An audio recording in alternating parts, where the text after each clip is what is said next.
Good morning. I'm Michael Hernandez, the Dean of the School of Law, and it's my privilege to welcome you to our commissioning ceremony, where we celebrate the great things that God has done in and through the law class of 2017. Would you please take notice of the next to last page in your bulletin, and silence your cell phones. That's the typical modern announcement, of course.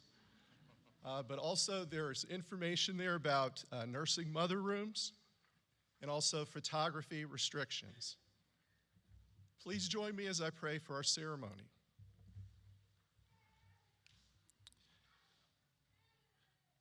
Father, thank you for this beautiful, wonderful occasion.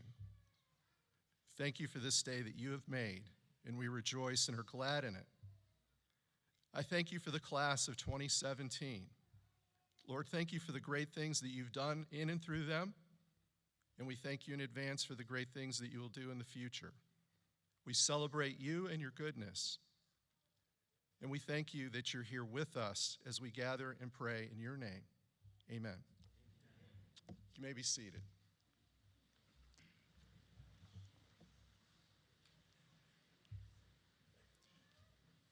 It's my privilege to introduce to you our Executive Vice President for Academic Affairs, Dr. Gerson Moreno-Riaño. Dr. Moreno-Riaño is a noted scholar. He also leads all the academic units of the university. He loves the Lord, Regent, and his family. And there's no higher honor than I could pay someone than those three things. Please join me in welcoming Dr. Moreno-Riaño.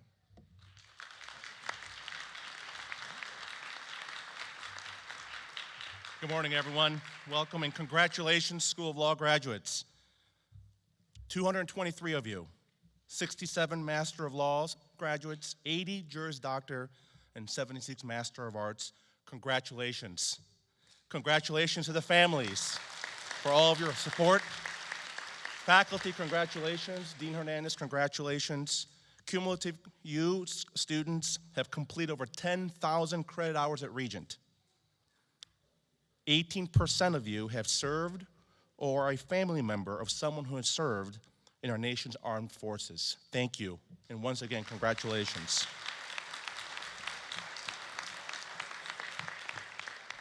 We are about to send you off as regents of Jesus Christ. There is no higher honor. Paul said, "I am not ashamed of the gospel of Jesus Christ. It is the power of God." And graduates, I want to exhort you as you leave this place. Practice law, embody the law. Remember, the highest calling is to be a regent of Jesus Christ. Remember to love mercy, to walk humbly before the Lord, and to do justice. There is no higher calling. Now, it is my great honor and privilege to introduce the founder, chancellor, and chief executive officer of Regent University. Our chancellor has achieved global recognition as a religious broadcaster, philanthropist, educator, leader, businessman, and prolific author.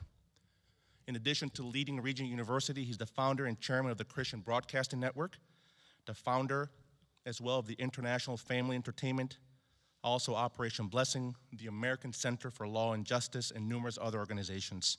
He's garnered numerous honors throughout his incredible life, with the most recent one being the 2017 Lifetime Achievement Award from Movie Guide for all he has done, quote, in living and communicating the good news, unquote. I think one of the most exemplary things about our chancellor is his deep faith and commitment to our Lord. He often speaks about being a spectator watching God do great things, and that his profound desire is that his legacy be to be remembered as a servant of our Lord. I consider him to be a modern-day Abraham, a man who watches God, waiting for God to do the impossible, where everybody around him says it can't be done. He's a man of deep faith, deep conviction, firm principle, who loves the Lord. Please join me in welcoming and honoring our chancellor, founder, and CEO, Dr. Pat Robertson.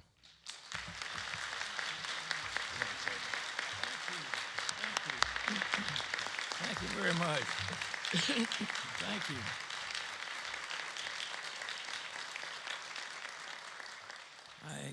Great what may become the most special class that's ever been graduated from Regent Law School. I congratulate you on this achievement.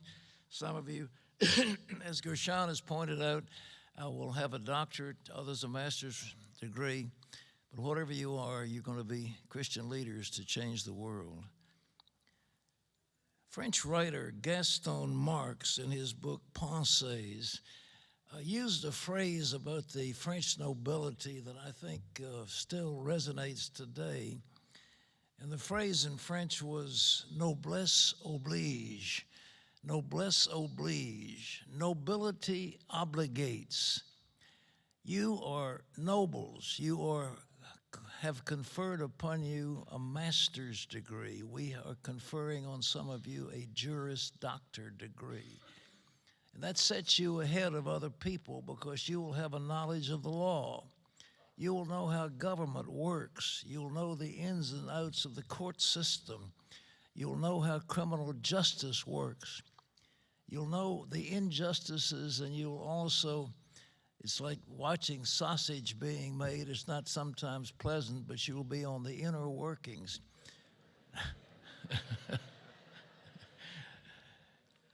But with that knowledge comes nobility. You are ahead of others. They will look to you for guidance. They will expect you to come down with weighty decisions. And they will expect out of you honor and decency and integrity. And you will become, if you're working as a lawyer, an officer of the court. And you will have a higher standard. Nobility obligates. It isn't a free ride because you've got a degree, but it's a lifetime of service. You will serve the law, serve the people, and as Gershon pointed out, you will serve our God. But remember, we are conferring upon you a title of nobility. You will walk out of here as a master. You'll walk out of here as a doctor, a Juris Doctor. And you will have a high place in society. But just keep one thing in mind. You are a servant of the Lord Jesus Christ. And that service will come forth in many, many ways. But if you are humble before the Lord, and you say, Lord, I have an obligation. Like the Apostle Paul, he said, I'm a debtor to all men. I'm a debtor. And we feel a debt. I feel a debt because there was somebody who paid a price that I would be free. And our Lord paid a price. And so we're debtors. And the nobility we have conferred upon us is not the highest call of all as a child of God. And that nobility is conferred upon us by the grace of our Lord Jesus Christ. That song goes around and around in my head. Oh, to grace, how great a debtor daily I'm constrained to be. Oh, how grace, how great a debtor. We're debtors to him. But just keep in mind that this day is the beginning of a whole new life for each one of you. And God is looking to you to do wonderful things. And he will give you ability, and he will give you opportunity, and he'll put in front of you people that you can serve and help, and causes that you can carry and champion, and opportunities for advancement beyond anything you dream possible. Trust me, the doors will open, and they will open for you because there's a crying need for Christian leaders right now, a crying need. And you can be leaders, but just keep in mind, nobility obligates. You have nobility. We are conferring upon you a title of nobility. Noblesse oblige. God bless every one of you. Thank you very much.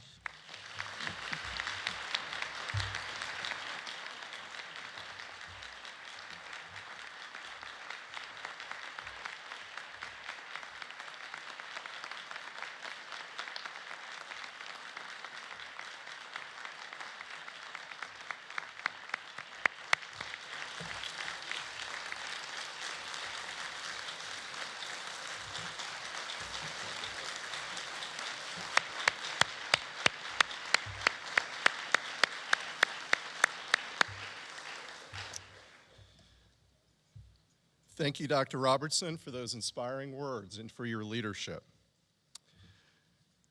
It's now my privilege to recognize students that have earned certain awards this year from the graduating class. If you look inside your program, you'll see them listed in order. For these first awards, I will ask that each recipient stand and be recognized at your seat.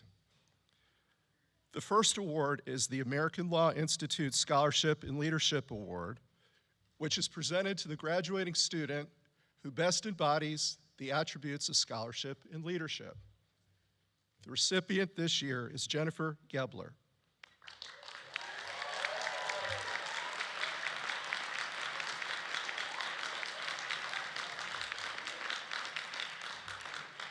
Congratulations, Jennifer. The next award is the Appellate Advocacy Award, presented to the student who has shown the most promise and potential in the area of appellate advocacy. And the winner is Lucy Wall.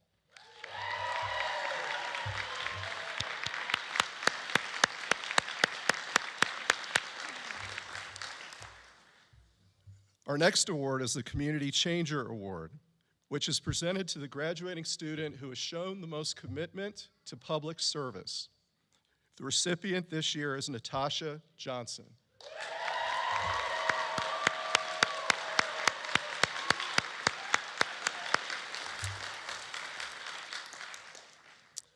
The next award is the Corporate, Commercial, and Transactional Law Award, and this is presented to the student who has shown the most promise in those areas of law. The recipient this year is Hannah Manier.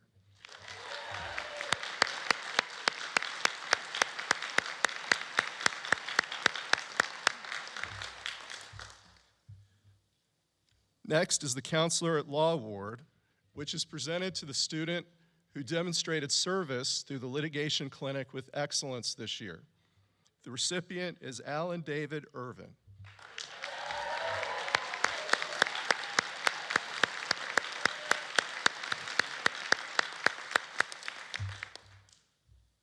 The next award is given in honor of the late Richard Kellum, who personified professionalism.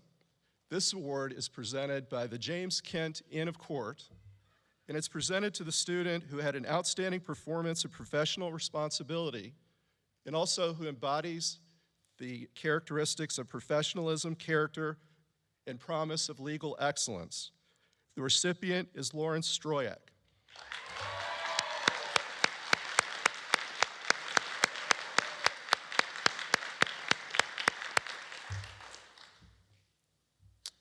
Our next award is the National Association of Women's Lawyer Outstanding Graduate Award. And this is presented to the graduate that has shown the most promise to be a leader as a woman lawyer. The recipient is Pamela Dodge.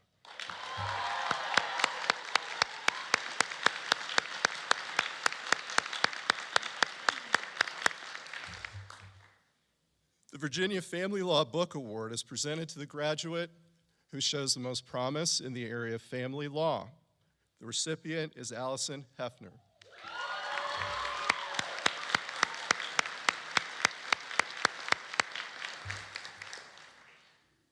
The Virginia Trial Lawyers Award is presented to this graduating student who best exemplifies the attributes of an effective trial advocate. The recipient is Daniel Waters.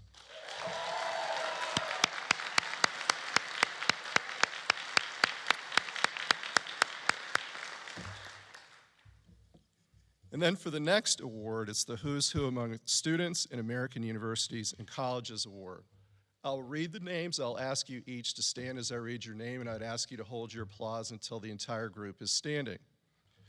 Paul Adams, Nevin Byler, Sarah Child, Noah DePasquale, Pamela Dodge, Jennifer Gebler, Trace Hockstead, Christopher Hollinger, Matthew Morse, Jessica Sams, Kate Sawyer, William Thetford, and Ben Tiefenbach.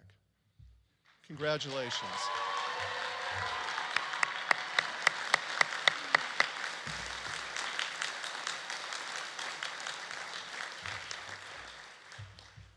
Now, for the next award, we ordinarily award this to the student who has the highest GPA in the class.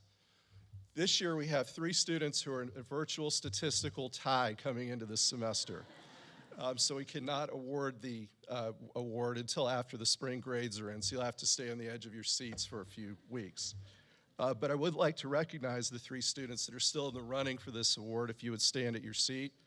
Nevin Byler, Noah DePasquale, and Pamela Dodge.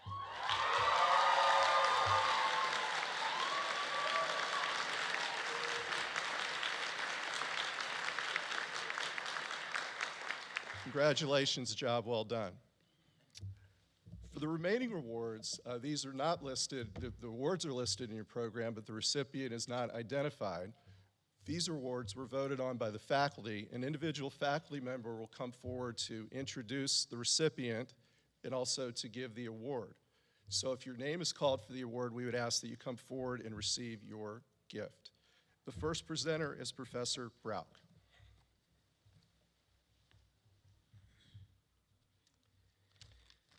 Well, good morning. It's my honor to present the Faculty Recognition Award this year, and this is given to the graduating student who deserves special recognition from the faculty for his or her contributions to the school. And the recipient of this award has achieved much. She's a superb student, an outstanding grade point average.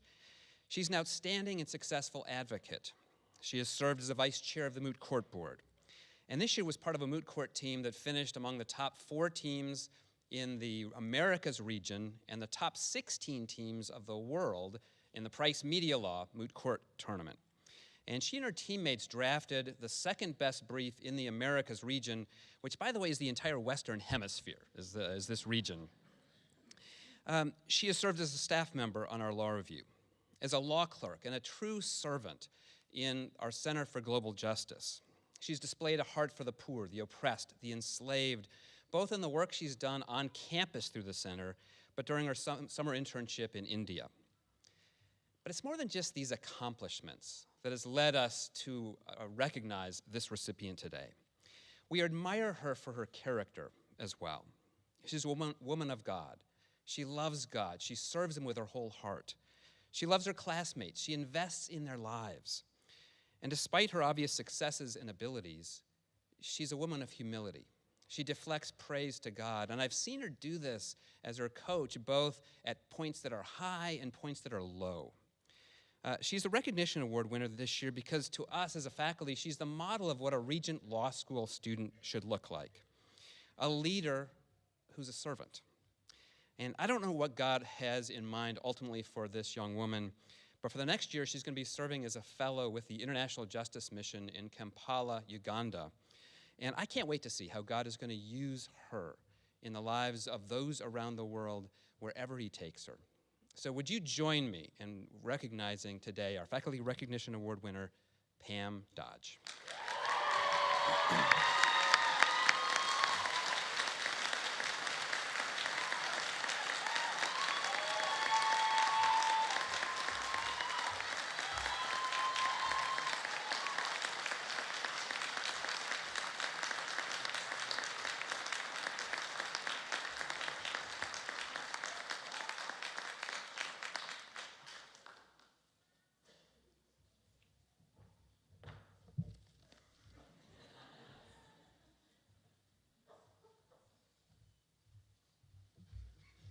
Good morning. Congratulations to all the graduates.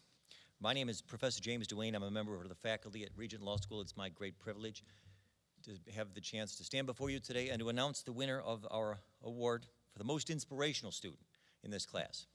And as the students are all well aware, this is perhaps the most highly prized and coveted of all the prizes that we give out each year at this particular ceremony because it's the only one that comes with an autographed copy of my new book, You Have the Right to Remain Innocent.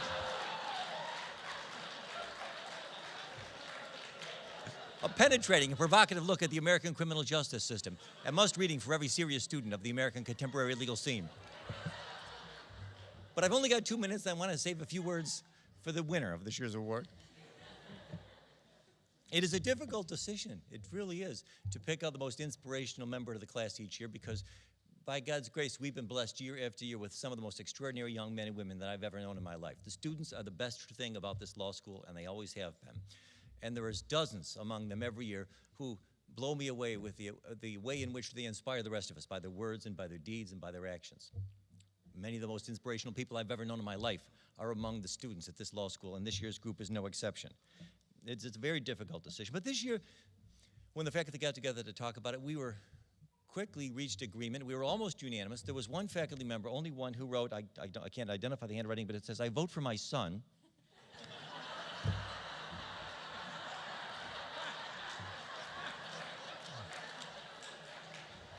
We weren't sure who that was, but with one dissenting vote, the faculty was unanimous that this year's winner of the award had to be Molly Bricker.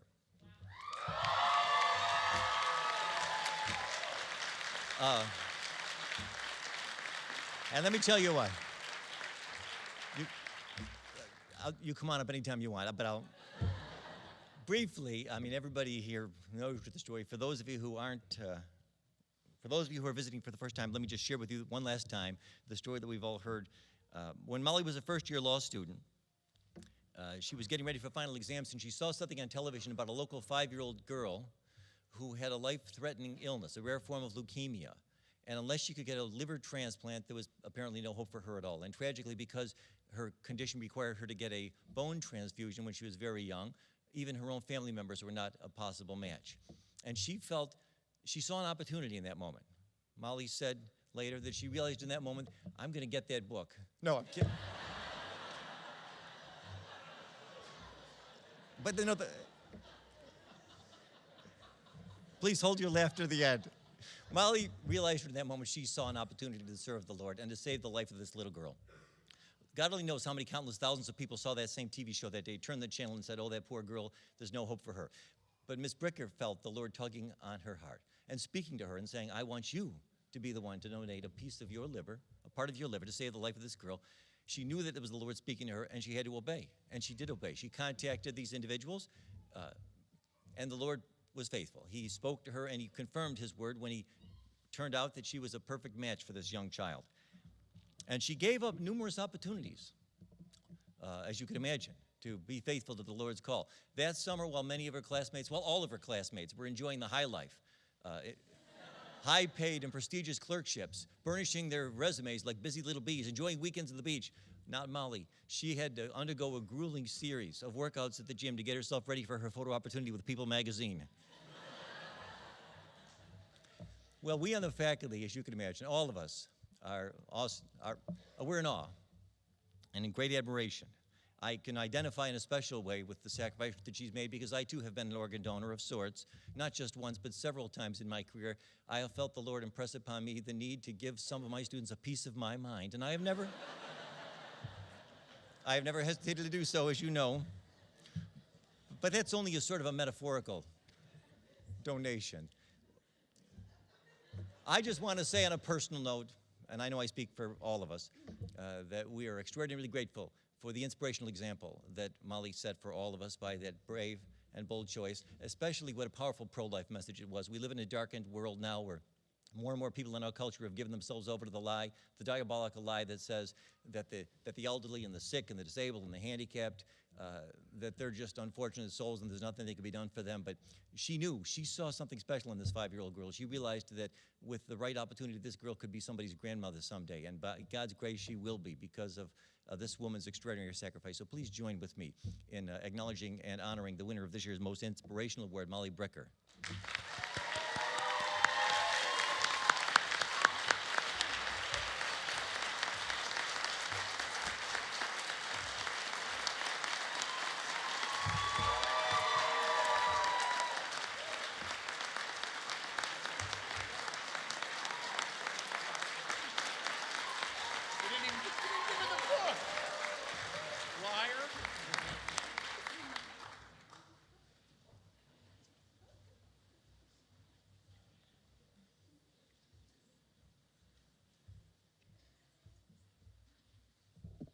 Hi. I'm pleased to announce the winner of the award for the Spiritual Servant Leadership. And Regent is very conscious of its responsibility to, in addition to educating our students about the law, to encourage students to develop their spiritual lives and grow in deeper commitment in their lives with Christ.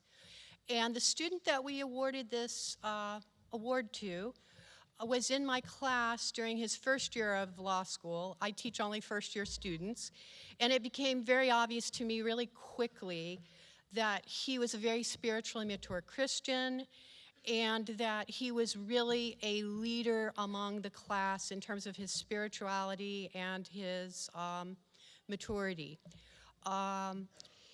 We have devotions in our classes and prayer on a daily basis, and he led some of the finest student devotions that I've ever had in my class.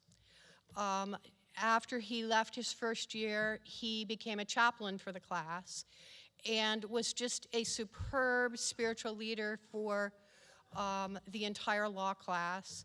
The faculty members that I've been in touch with talked about how both organizationally and spiritually he was a great leader for the class and just did a superb job.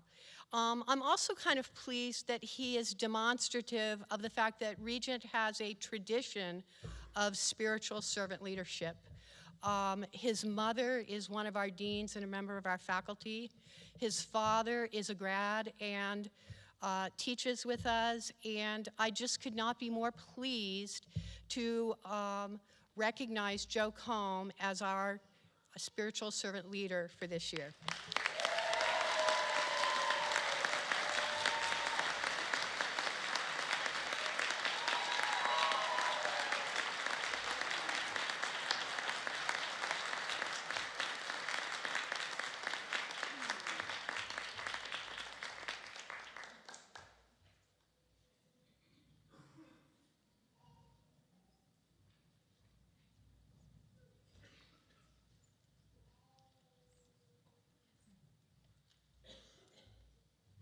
Good morning, all. I think next year I'm going to ask that Professor Dwayne be the last person to speak because he's such a hard act to follow. I'm not sure I can give you the same level of humor. Wanted to start off sharing something with you, particularly for those of you who are parents and relatives. When my sister and I were growing up, being typically whining, complaining, and contentious adolescents, my mother would often say to us, "It is better to light the candle than curse the darkness." Today, I have the pleasure of awarding the outstanding graduate in our LLM program.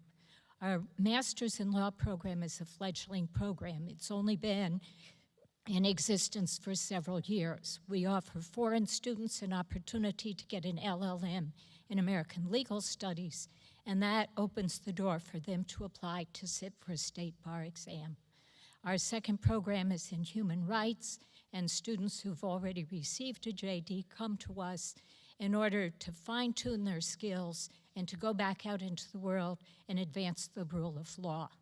Both of these programs really enhance our mission of Christian leadership to change the world. So today I have the pleasure of awarding the outstanding graduate to someone who received her JD from Regent, who passed the Virginia bar the first time around, who has provided pro bono service to immigrants in asylum proceedings, who took on the task of writing a thesis and defending it before 3 faculty members who I can assure you were like interrogators. She obviously had not heard Professor Dwayne's advice, "You have the right to remain innocent," and who did it with excellence and with grace. And so it's with a great deal of pleasure that I announce the outstanding graduate, the LLM program, is Rahi Chun.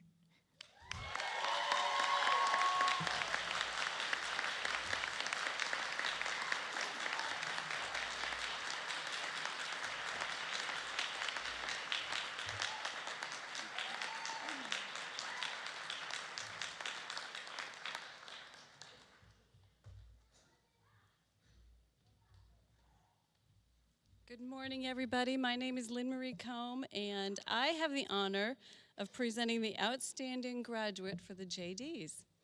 But first, we got to correct something. Molly didn't get her book.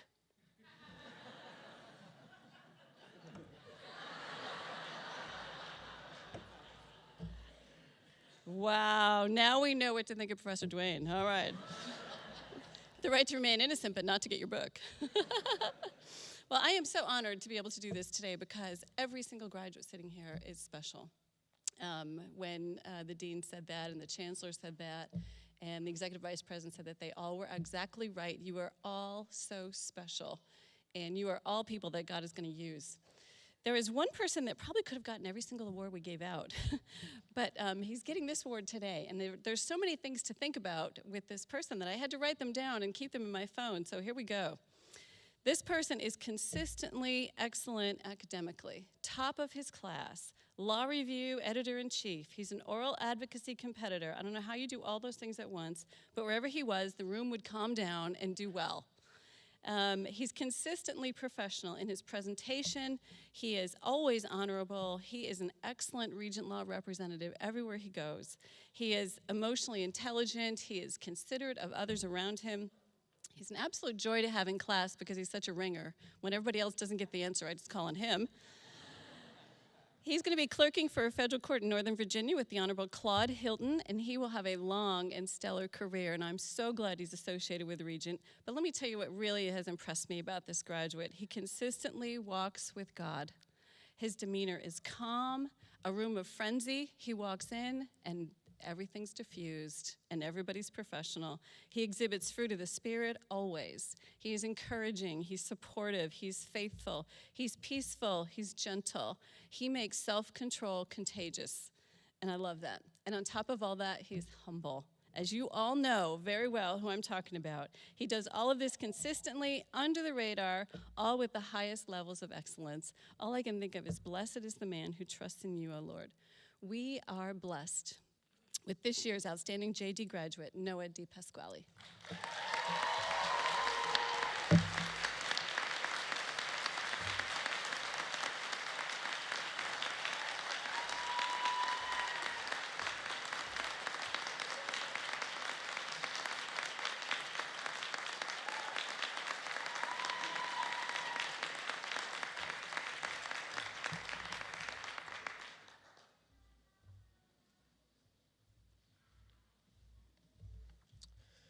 We are just finishing the third year of our MA in Law program, which is a 30-credit-hour program designed for those who seek professional advancement and a practical academic credential by studying a particular area of the law. The MA program has grown much faster than we anticipated, and it's been a real blessing for the law school. Now, the majority of our MA students take classes online, and we want to especially welcome those who may be visiting campus for the first time. However, the student voted on by the faculty as the outstanding MA in Law graduate moved to Virginia Beach from Georgia to study on campus in the human rights concentration. Interestingly, she and her family originally immigrated to the United States from Liberia when she was 2 years old. She told me how the value of education was impressed and emphasized in her family, and how regular study time was mandatory every evening. This discipline obviously paid off, as this graduate has a 3.83 grade point average. She was also voted by her classmates to be the president of the Masters in Law Student Association. Under her leadership, the organization was very active this year and was successful in getting the organization's initial constitution approved, hosting a well-received career planning event, sponsoring chapel, and organizing the graduation reception for MA graduates. Please join me in congratulating the 2017 Outstanding Master of Arts in Law graduate, Rocheryl Hall.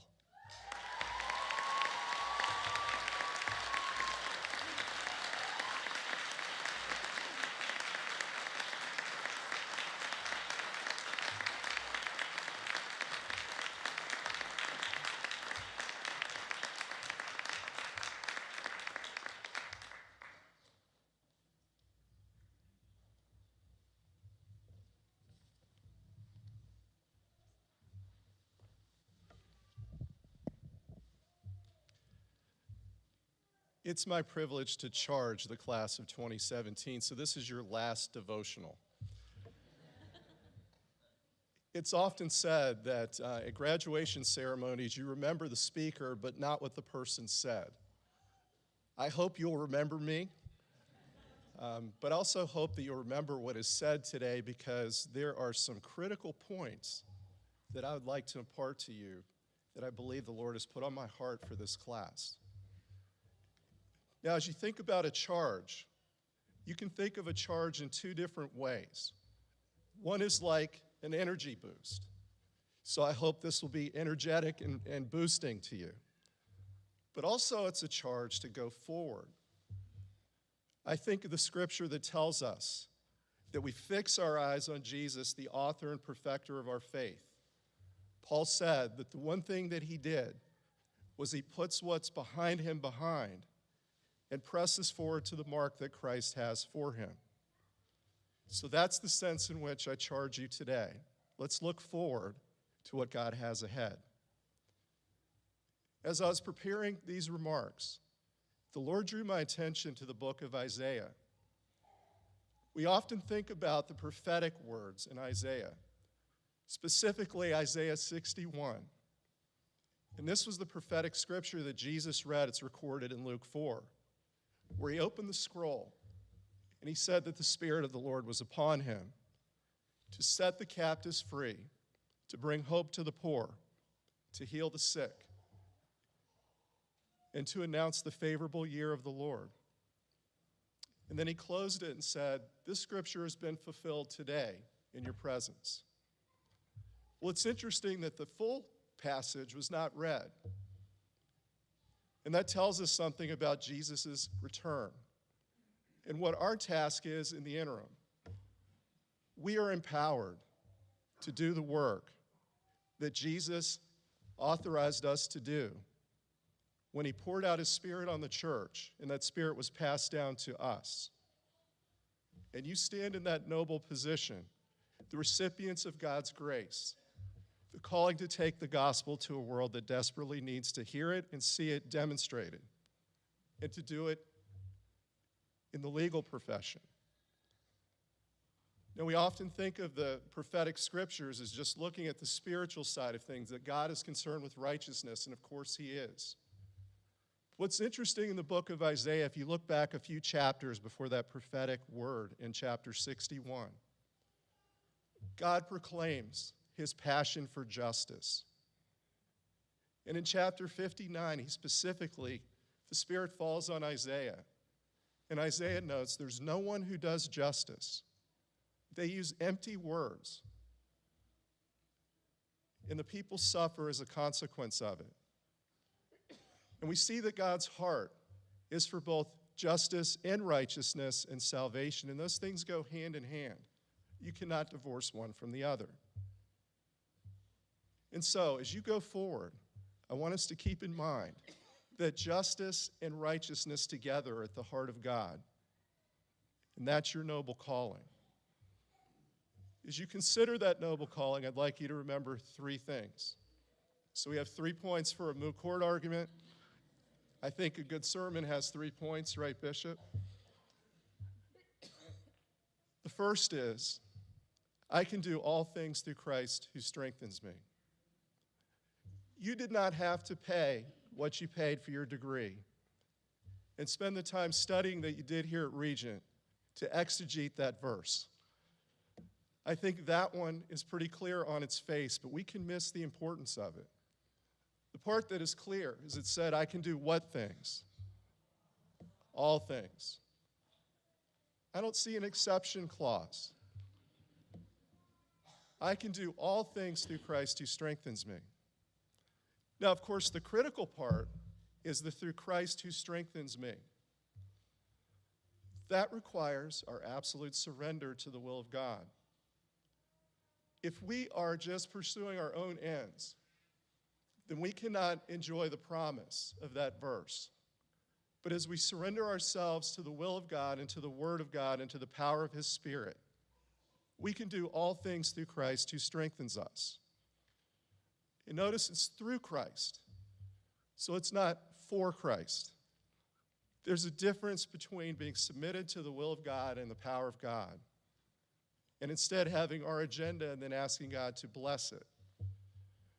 So the first step, if we want to impact the world for the Lord, is submission to his will. It's seeking him first in all things. It's being prayerful, submitted to the word of God, and empowered by his Spirit. And if we are those kinds of people, and I know you are, then we can do all things through Christ who strengthens us. First point. Second point, you are well prepared. You are equipped for the calling that God has for you. That preparation began before you were born. God envisioned you. He had a master plan for you. He formed you in your mother's womb. He has equipped you. He's given you unique skills and abilities, and he's refined those over the course of your life. There's nobody else in this world exactly like you. He's also equipped you here at Regent. You are well prepared. Every year, we hear from graduates, starting when they study for the bar exam, about how well prepared they were. I've heard from many students with property, your favorite subject, right? Estates and land and future interest, there's nothing better. I'm sorry I didn't offer a signed copy of my book, which I'm sure everybody's really dying to get.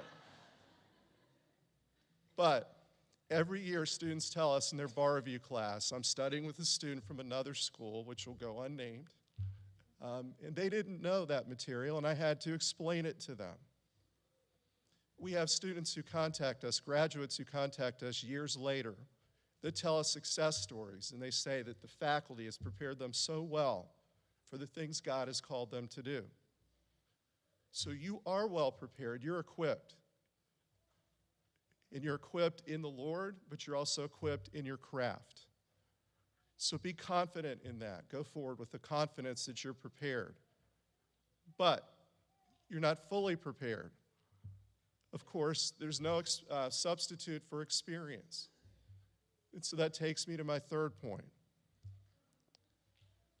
Good moot court transition, right? Embrace challenges. That is the crucible through which we are finally prepared. Don't expect life to be a breeze. And I think this is a temptation that Christians can fall into. It's a trap, frankly. To think, if you accept Jesus and you're walking with him, then everything will just fall into place and everything will be smooth. That's not the promise he gives us. In fact, Christ said, in this world you will have much trouble. But be of good cheer, I have overcome the world. And it's in that sense that we can do all things through Christ who strengthens us. If you read James 1 and Romans 5, both passages tell us that we should embrace trials, because it's in the difficult times that our faith grows. And our faith is made perfect in weakness. Paul said, when I'm weak, then I'm strong because Christ's power is manifested in me. So I'm confident in this. I don't know exactly what path is ahead of you, but I know it's not the path that you think is ahead of you. And you have to put those plans, those well-laid plans, on the altar. There's a proverb that says, in his heart, a man prepares his steps, but God directs his way. And sometimes that way is circuitous to our natural thinking. I sat out in an audience like this 30 years ago. I can't believe it's been that many years since I finished law school. And if somebody had told me that day the different things that I did and the things that God took me through over the next 30 years, and that I'd be standing here today charging a class as the dean of a Christian law school, I would have said, you're crazy. Don't limit what God can do. Far too often, we put limits on ourselves that God does not intend us to have. And sometimes those limits have also been imposed by others. Perhaps there are certain words that repetitively resonate in your thinking. I can't do that. You'll never amount to whatever. I failed at this in the past, and therefore I can't succeed at something else in the future. Let me tell you 2 words that I passed on to some of your classmates that I hope resonate with you. Stop it. Lucy, perhaps you want to come up here and explain that to everybody. No, I'm not calling on anybody today. But stop it. I give you a homework assignment. Look up Bob Newhart video, Stop It. It's a parody. He's actually kind of poking fun at Dr. Phil. So understand it in that light. But the point is, he's playing a psychologist, and this patient comes to him and starts pouring out all her troubles. And he says, I have 2 words of advice for you. Stop it. Stop letting your past keep you from succeeding in the future. Stop letting the words that people have spoken to you that suggest that you can't do something keep you back from doing the things that God's called you to do. Stop letting your own plans get in the way of God's perfect will. Be open to whatever God has for you and embrace the challenge. You know, nothing that is worthwhile in life comes easy. I don't believe the adage, you've heard the adage, whatever doesn't kill me will make me stronger. Well, I mean, if you take that literally, obviously, if we, cut off all of our limbs and if I'm in a coma for the rest of my life, I'm not sure that makes me stronger in the short term. So that's not exactly true. But the principle behind it is there is a refinement of fire that sometimes is necessary for us to go through to get to the place where God wants us to be. So embrace challenges, do hard things, and do not limit what God can do in and through you, individually and corporately. Now, those are the 3 points, but I'd like to focus on the future a little bit more. And the first is employment. How many of you already have the job that you think is the last job that you will ever have? Raise your hand. Okay. Yay. Okay, thank you, Professor Madison. Professor Duane, excuse me.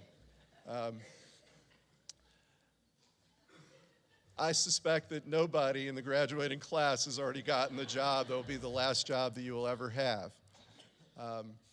And so we know that there's a process that we will go through to get to the place where God has us to be.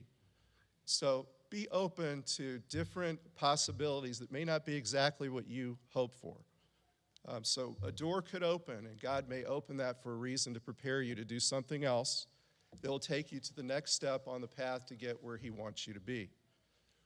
But also, all of you are employed. You may say, well, Dean Hernandez, I don't have a job yet. Yes, you do. God's already prepared it for you. Your task is not to think of being able to say, I have a job right now. Your task is to get in the will and the flow of God's Spirit and to follow His leading, and He will take you exactly where you need to be. That path of obedience is the path of blessing. So that's where we take His hand and we walk with Him step by step, moment by moment, day by day. And as you do that, you'll end up exactly where you need to be. Now the second is, and this is unique to the JD and or some of the LLM students, how many of you are taking a bar exam in July? Raise your hand, please. Okay. How many of you expect to pass the bar exam in July? Raise your hand, please.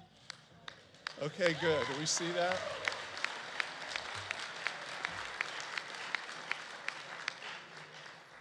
That's exactly what I wanted to see, and you knew it. Okay, but I don't think you raised your hand just because you're thinking, oh no, I can't not raise my hand. You raised it by faith. And we're with you in that faith pronouncement. Your friends and family and your faculty are supporting you and behind you as you go forth to conquer the bar exam. But let me say this, it's not going to be easy. It's a full-time commitment. You need to make that commitment now. Set aside distractions and give it your full attention. That's your job going forward until after the bar exam. But I believe that we can have a 100% pass rate. Why not? Amen? Let's circle back to my first point. You can do what through Christ who strengthens you? Okay, is there an exception clause? All right, is there a bar exam exception clause? No. I didn't hear a no. That wasn't loud enough. Okay, good, thank you. Last year, I charged the class similarly, and it was interesting, the impact I think that had. Several students came back to me and said, Dean Hernandez, I was so encouraged by that word. And I remembered it throughout the entire summer. One student who ranked last in her class, of course they'll not name the student, but she passed the bar on the first try. And she came back to me and said, Dean Hernandez, I remembered your charge, and I believed that God would empower me to do it, and she did. She contributed to our 100% pass rate in 13 states, our 90% first-time pass rate on the uniform bar exam last year. Now, the class of 2016 had an 82% first-time pass rate across the nation in a time where national pass rates are about 60%. So that's really, really good. I'm very proud of them. I think you can do better. Not that we're competitive here, right? But why not? Why not 100%? But give it your all. If there are any distractions, put them aside and give your full attention to it. Now, let me be very clear. Your family and your Lord are not distractions. Okay? They come first. First things first. Right? Master, mate, mission is what Dean Combe often reminds us of, and we have to keep that in mind. But this is part of your mission. It's an important part of your mission. And so treat it as a full-time job and get right on it as soon as possible after you enjoy the celebration this weekend. Now, family and friends and faculty, will we support them in that effort? Okay.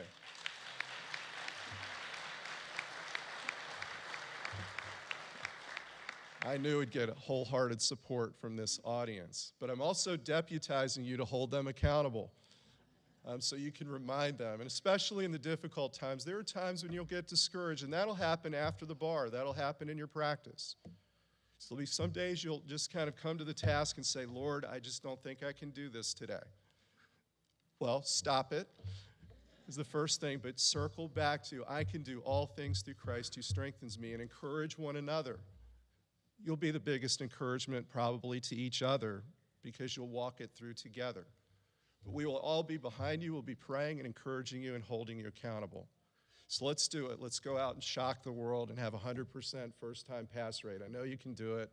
I look forward to seeing a great result on the bar. But most importantly, I look forward to seeing a great result in life.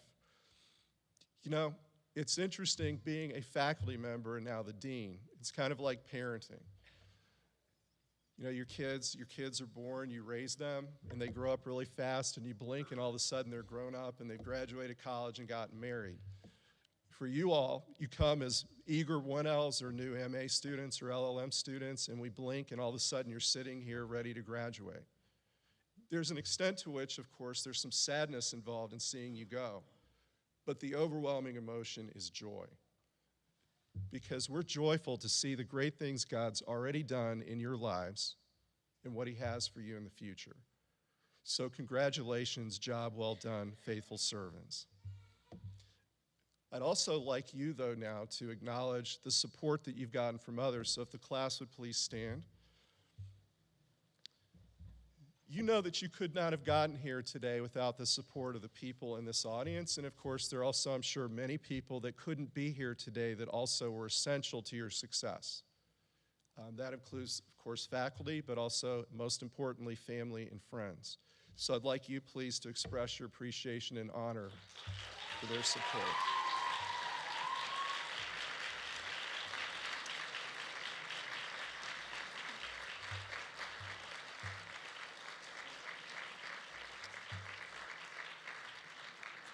Thank you. You may be seated. And family and friends, thank you so much for sending your loved ones here, for your support, your prayers. I echo their applause to you. We all know that we're in a journey together and that we stand on the shoulders of others that have laid the foundation for us. So thank you for that support and the integral part you've played in the success of the class of 2017. Right, we now will proceed to the hooding ceremony, Class, your marshals will direct you forward to the stage. As you come up, you'll receive your hood. You'll also go through, you'll be photographed, and as you go through this side, you'll come forward and sign the graduation book.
First, we will hood our graduates in the LLM program.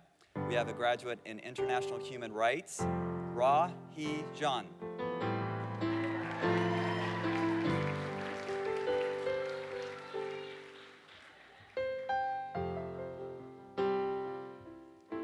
We have 3 graduates in our LLM program in the American Legal Studies, Olashe Olamide Basiriyu.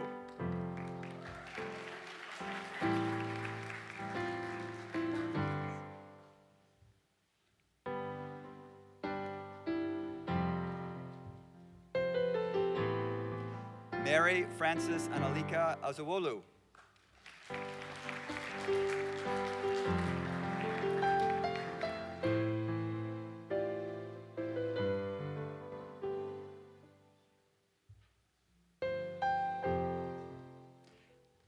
Daniel Vicencio Wani.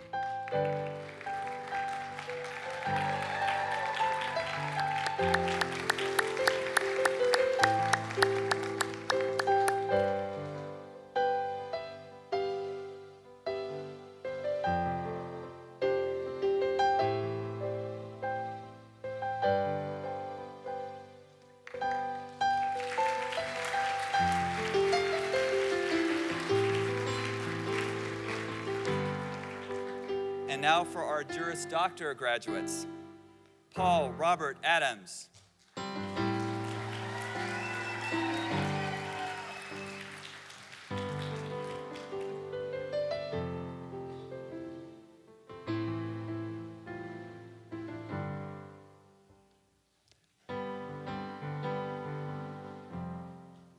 Rachel Elizabeth Archambault.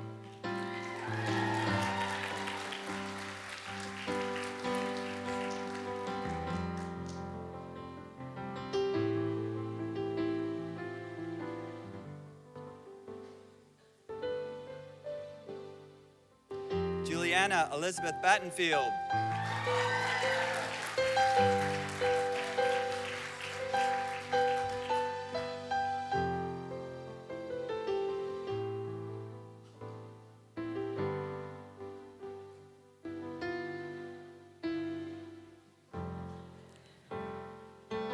Nevin Dan Byler.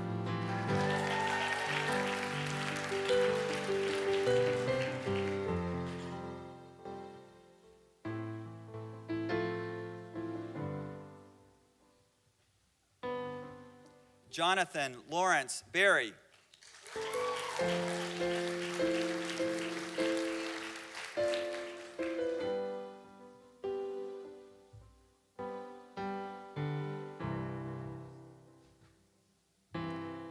Robin Dorsey Bland.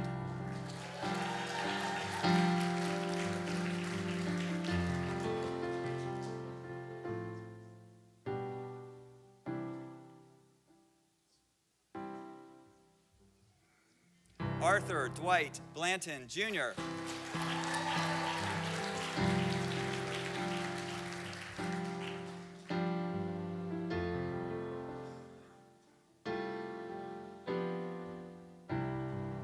Blake Bowen.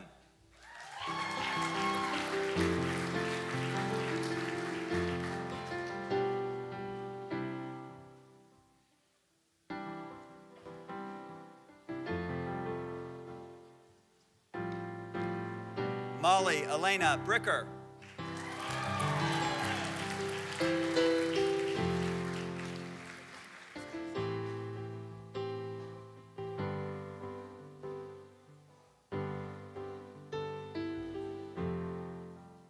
Justin Raimondo Birch.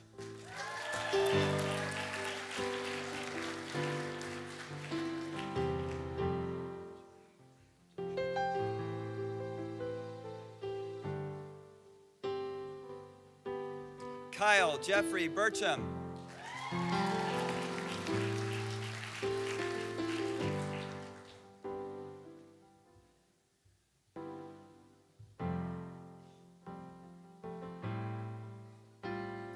Adam Tyler Burton.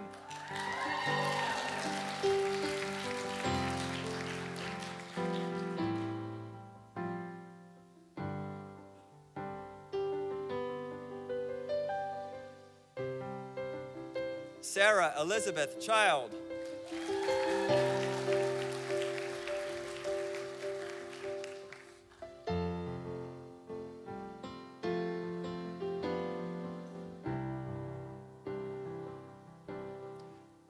Courtney Farrell Croker.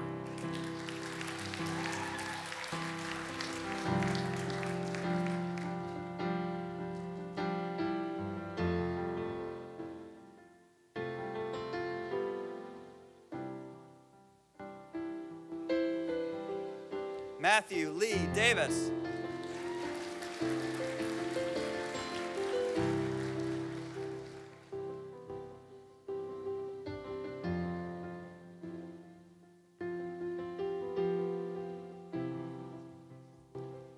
Natasha Arlene DeLille.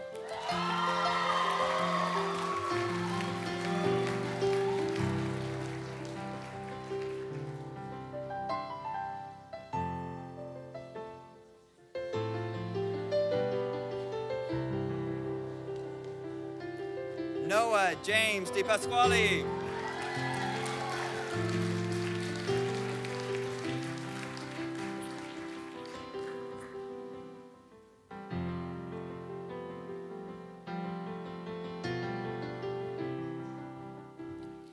Pamela Sue Dodge.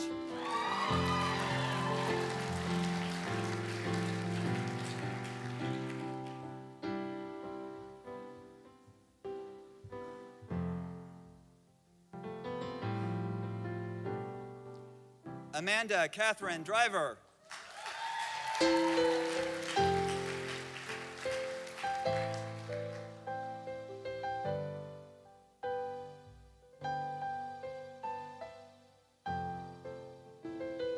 Alan David Irvin.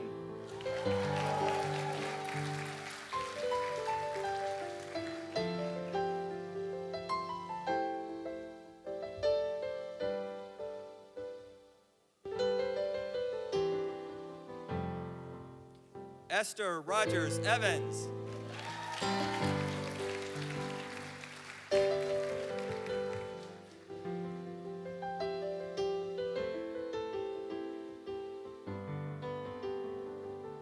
Lindsay Ann Frederick.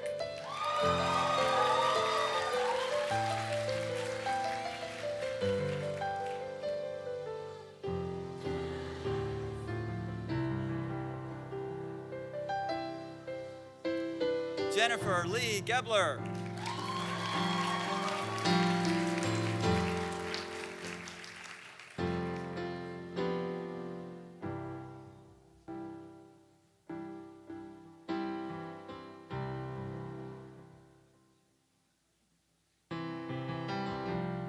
Stephanie Ann Gellenwater.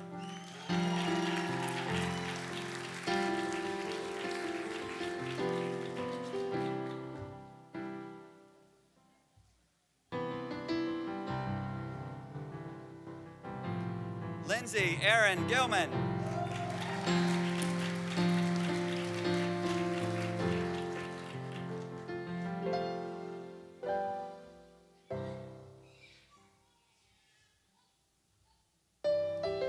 John S. Gregg II.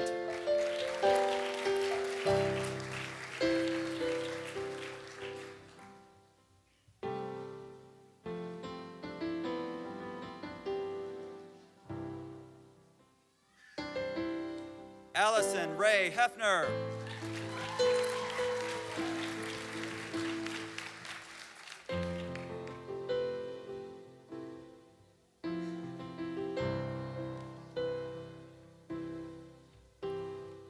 Patrick Scott Hannigan.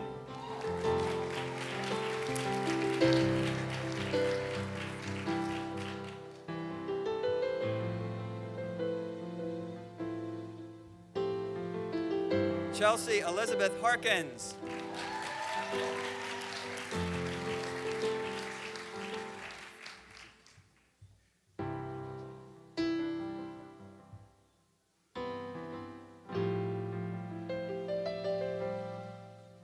Benjamin Lee Heidloff.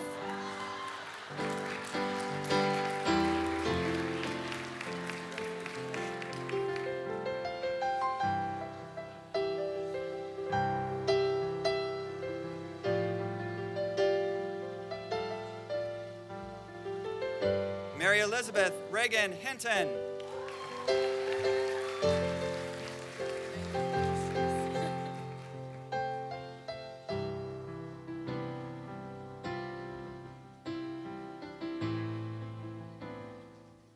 Trace Alexa Hockstad.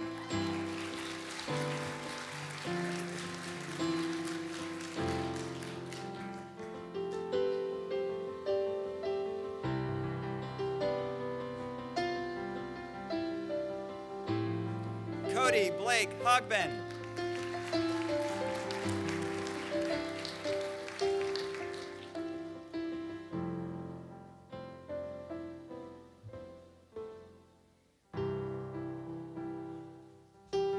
Christopher T. Hollinger.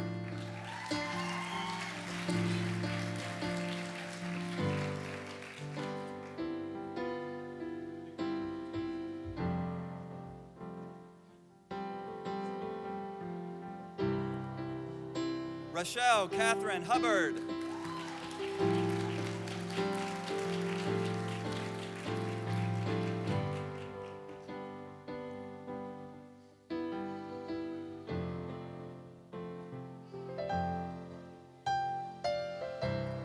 Uwagbai Philip Amanlahen.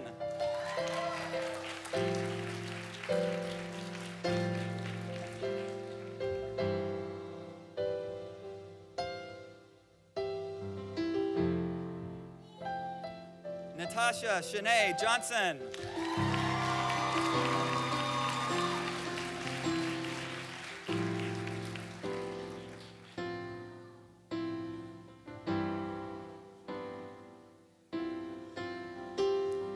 Brittany Marie Jones.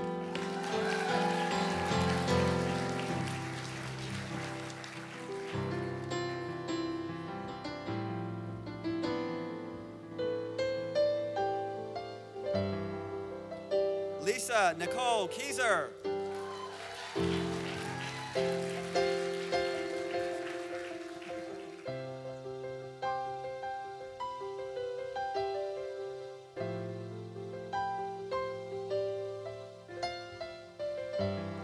Joseph Alfred Combe III.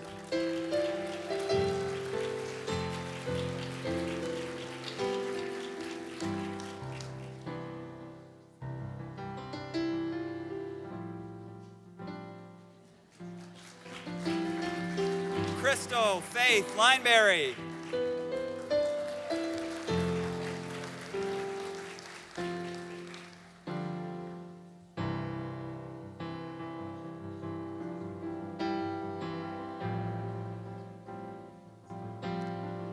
Chelsea Annette Mack.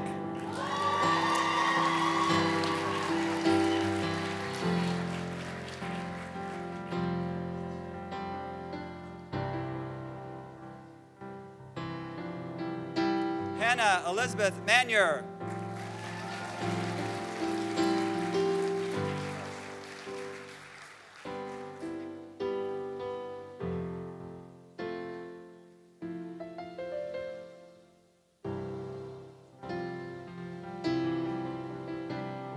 Courtney Ann Sarcedias Marsigan.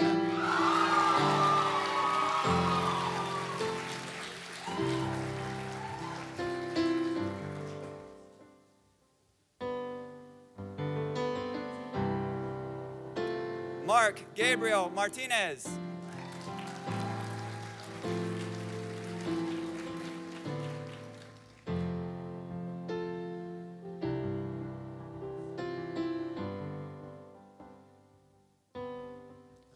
Alexander W. McBath.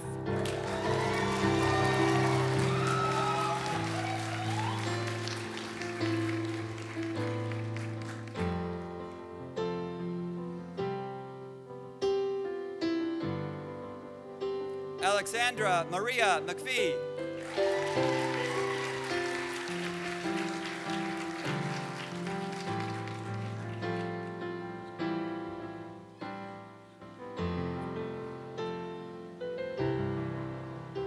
Bailey Amanda Mishner.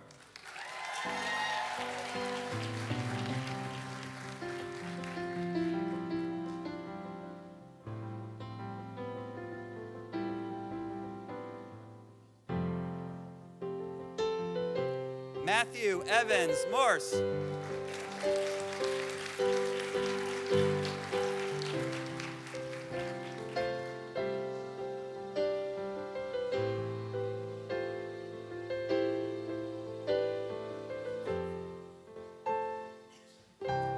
Matthew George Nightingale.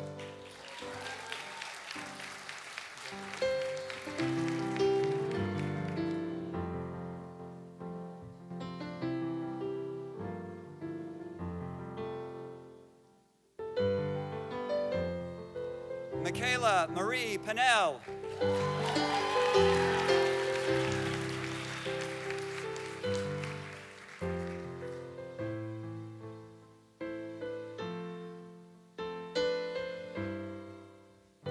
So Hyun Park.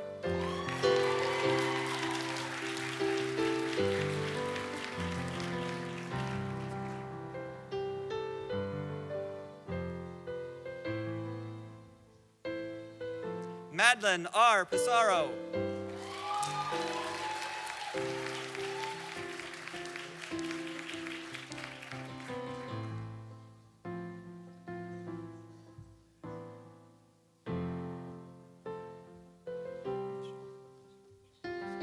Venetia Michonne Patterson.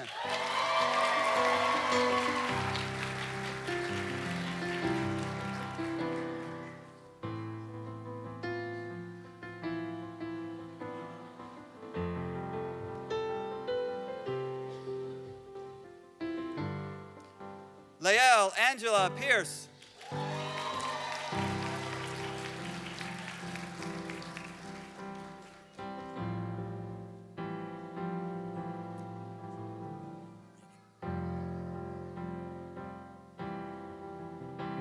Michael John Reagan.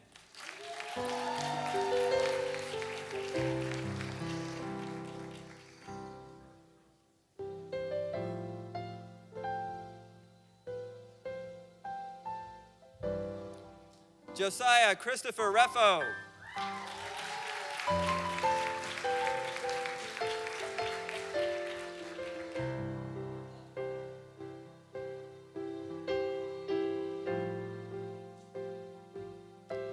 Jessica Marie Rigsby.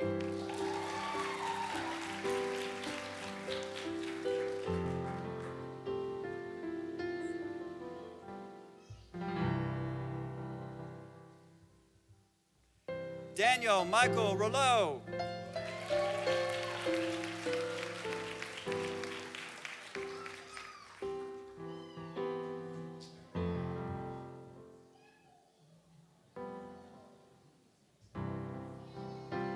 Jessica Noel Sams.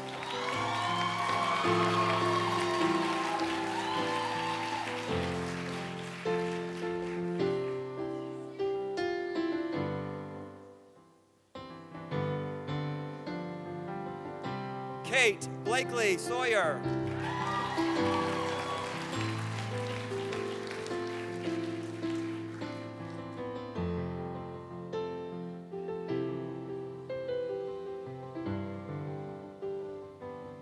Chad E. Schneider.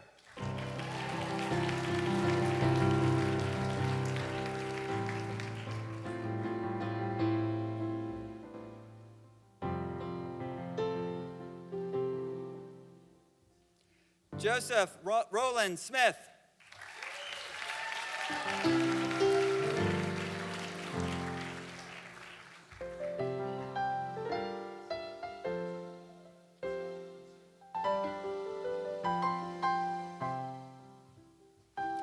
Naisha Latrice Snell.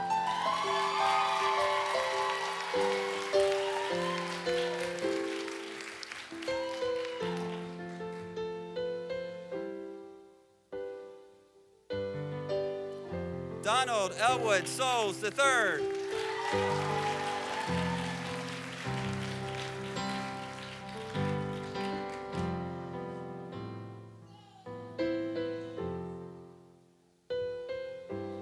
Lauren Margaret Stroyek.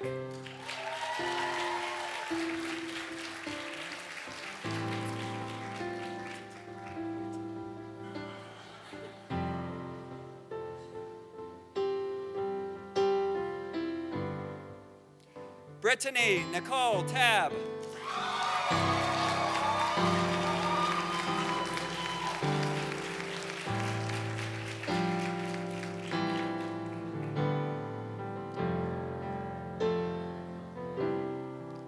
Lindsay Roberta Tallman.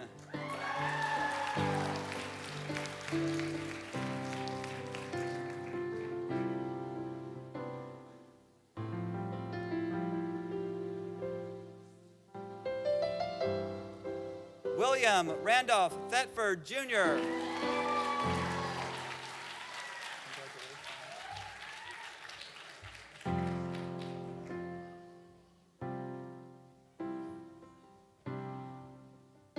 Catherine Rayanna Thomas.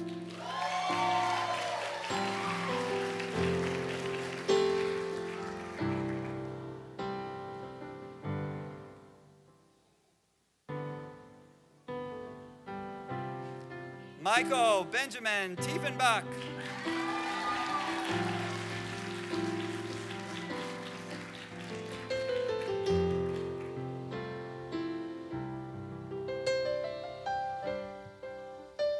Lucille Marie Wall.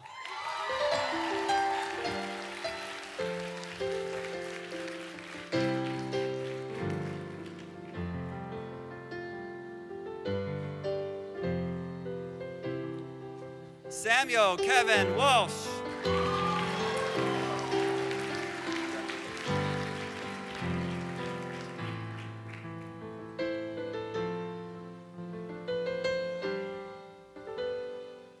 Charles Daniel Waters.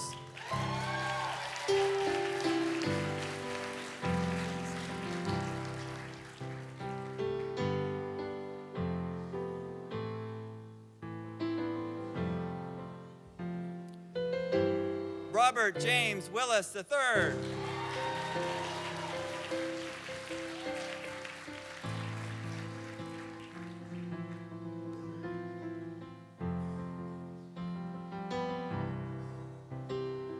And now for our Masters of Arts graduates.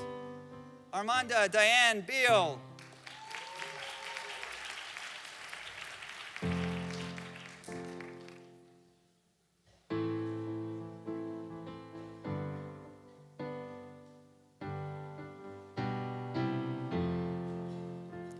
Melissa M. Breeden.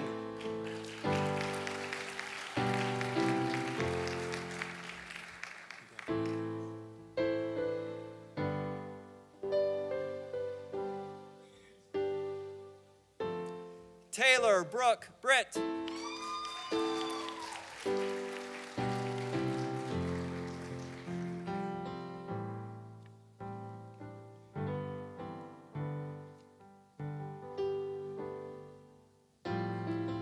Matthew Gabriel Buckley.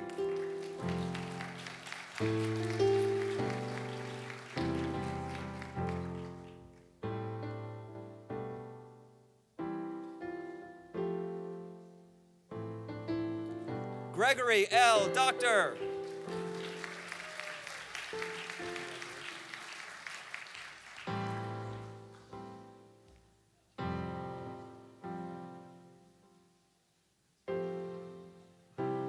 Nicole Jasmine Esposito.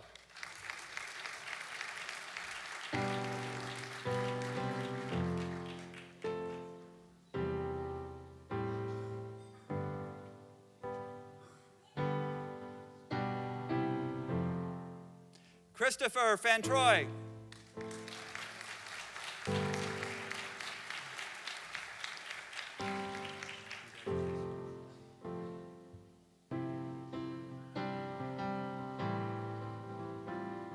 Ashley Marie Fitch.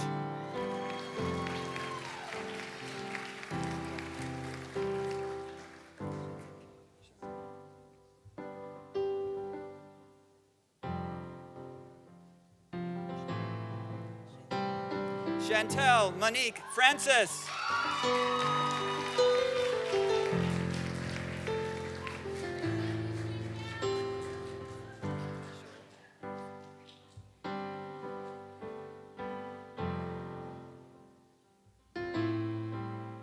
LaCharle Hall.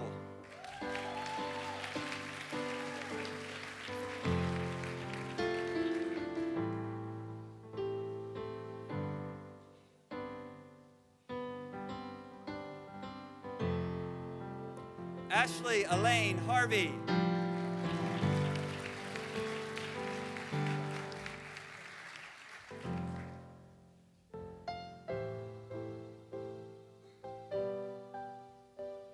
Tori Danielle Hughes.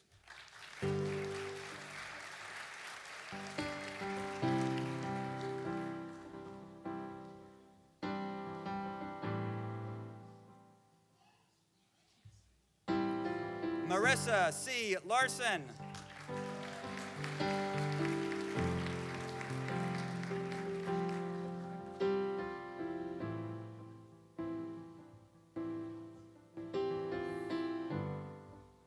Stacy Ann Mason.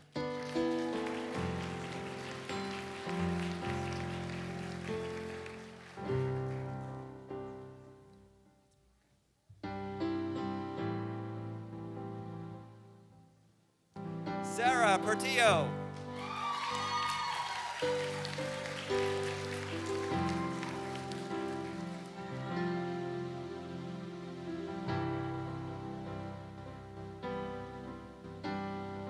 Talisa Renee Mitchell.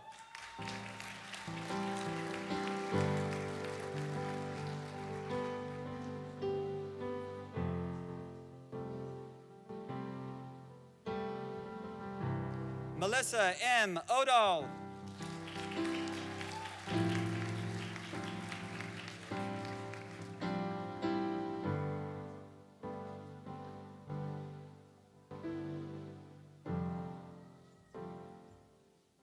Natasha Renee Upfer.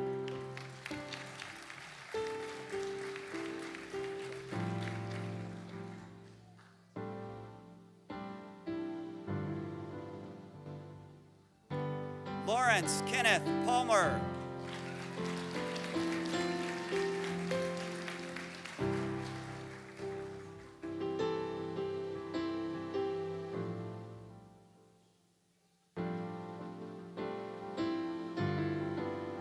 Michelle Pitts Brown.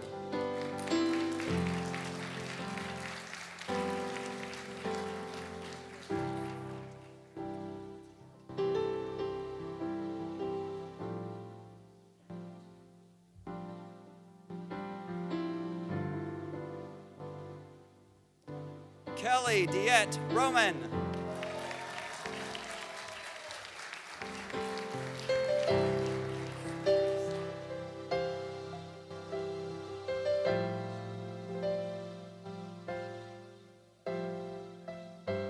Charisse Renee Rushing.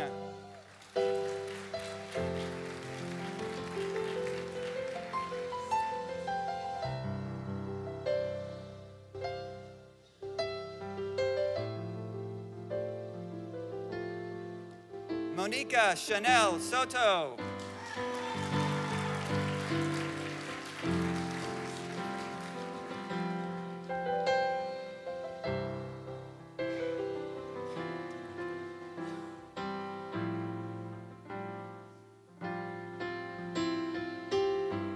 Cheryl Stewart.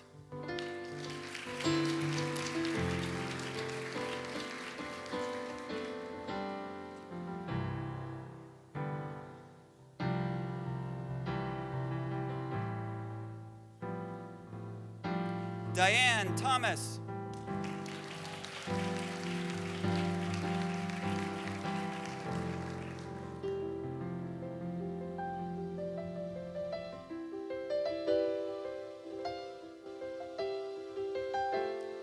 Maxine Turner Williams.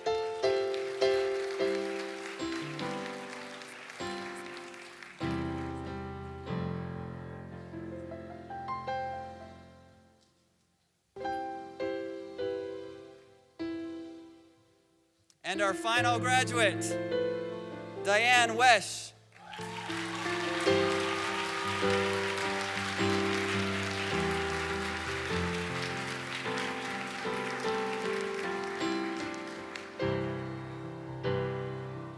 Congratulations to the law school class of 2017.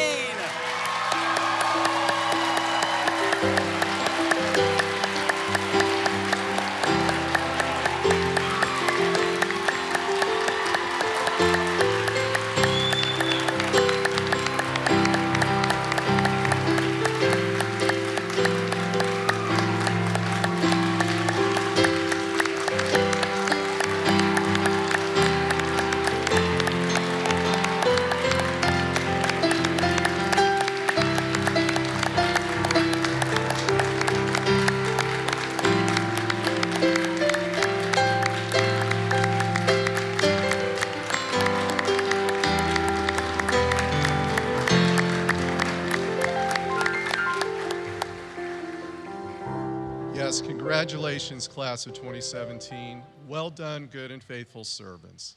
We're so proud of you. We now come to a highlight of our ceremony where we give you the opportunity to come forward and share a brief testimony, 3 minutes or less. And that's normal time, not Professor Dwayne time.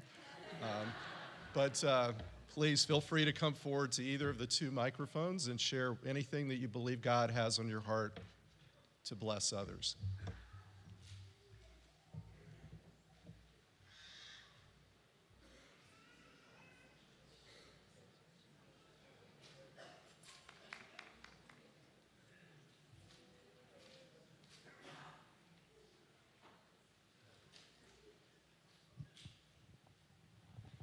My name is Oluseyi Bisiriyu.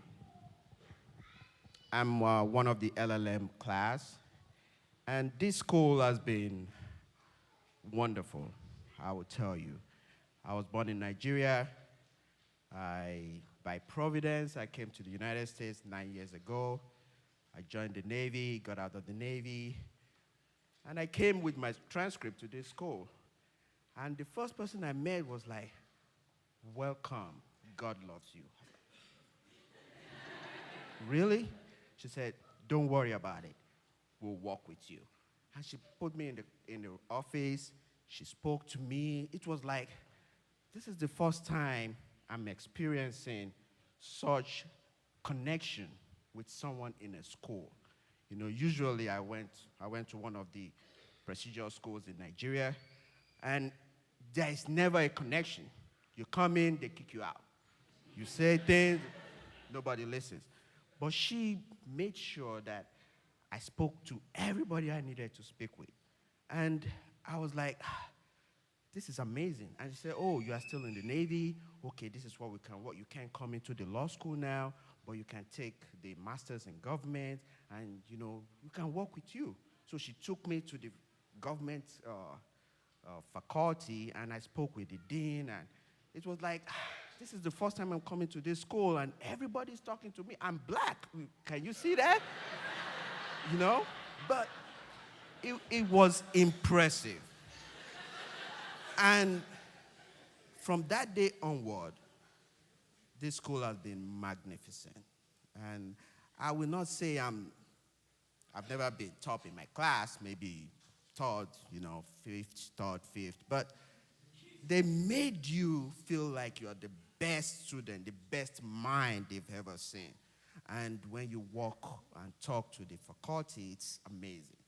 And I got my master's in government, and then I came to LLM, and I met some fantastic professors here. And my job, once they saw that I have a regent, they were like, you have God in your training, so we know we can trust you. And they gave me the job. And I was like, it can't be better than this, you know? So this is a magnificent time for me. I want to tell you that if you have anybody that is thinking otherwise about this school, they are making a mistake.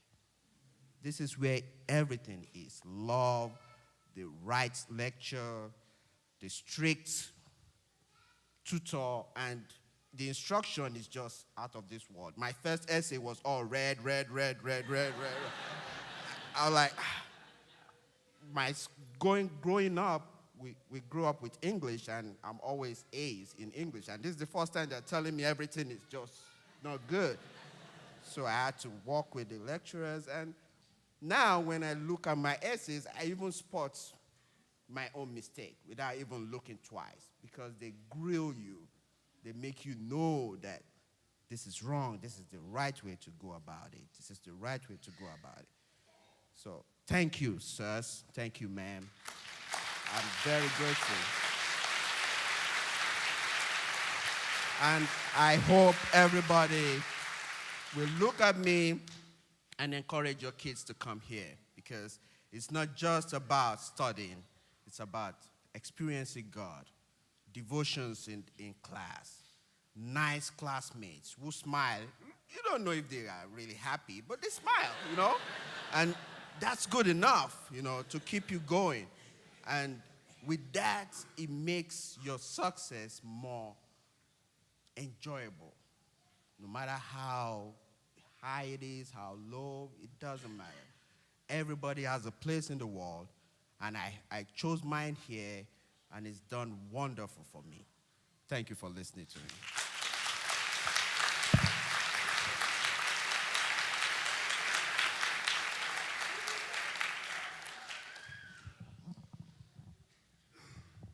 It's hard to get this out of here. Hello, I am Alexandra McPhee, and I am a JD student at the law school, class of 2017. And I wanted to come up and just thank everybody. You all have been fantastic. My classmates have been such great role models, and I have learned a lot from everyone here spiritually, as well as how to be a good attorney just by their demeanor, by their care and empathy for others. And I am also very grateful for the faculty who are here and their excellent leadership. You all are wonderful, and I've learned so much. And it is a real blessing to have such Christian leadership here at the school. And I am very grateful. And I also want to thank Career Services, because they were fantastic in my job search.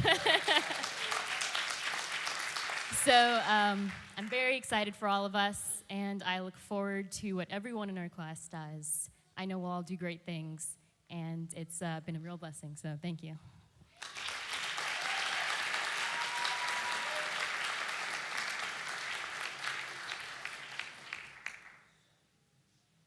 I'll be brief. This is for Phil, too. Actually, this is for everyone in our class who's married and who has kids. Not taking anything away from the single people, but y'all had the enjoyment of not having to wake up in the middle of the night for a baby, not having to take care of the other individual who you've committed your life to. So I just want to shout out to my wife and to all the wives and spouses who've taken care of our kids and who have just worked so hard with us. So thank y'all.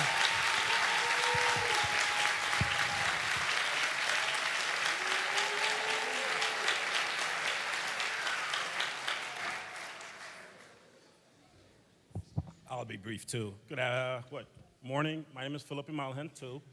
Not two, but Philip Malhan. I just came up here to have a brief talk about perseverance. I had to persevere to get here. My 1L year, my wife was hospitalized for 10 weeks for the birth of our child in the middle of the first semester. I don't know how I made it through. Thank you, Professor Hensler, for not failing me in torts, because I didn't study for that exam. Then the second year, she has a slip and fall and fractures her whole ankle. Forces me to miss a whole semester of classes that I already started. But I'm here, and I'm graduating.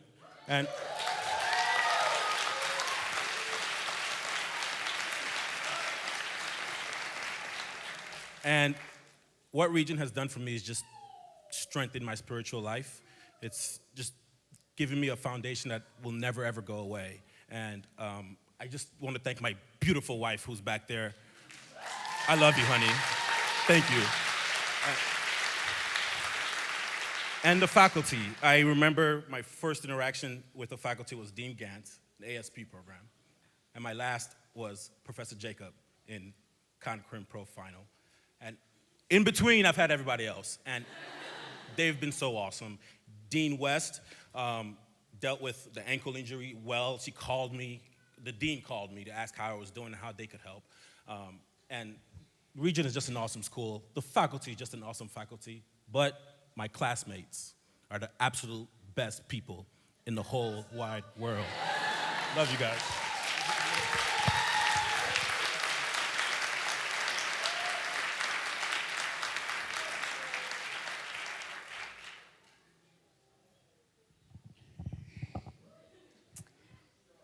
Hi, everybody. I'm Brittany Tab. I wasn't going to come up and talk, but one of the faculty asked me to tell my story when I got back a couple days ago. So, bear with me. When I was 13 years old, growing up in Camden, New Jersey, I wrote what I wanted to do in life. It's in my yearbook. I said I wanted to go to Spelman College, that I was going to be a lawyer, and I was going to be a judge eventually. So, in true fashion, I went to Spelman College. I deviated a little bit, got commissioned in the Navy as an officer, did 6 and 9 months in the Navy as an active duty officer, and then God kept tapping me on my shoulder and was like, I told you what you're supposed to do. So I finally decided to be obedient. Came to Regent, was not what I expected to do. It just kind of, the doors kept opening, and the faculty reminded me of home.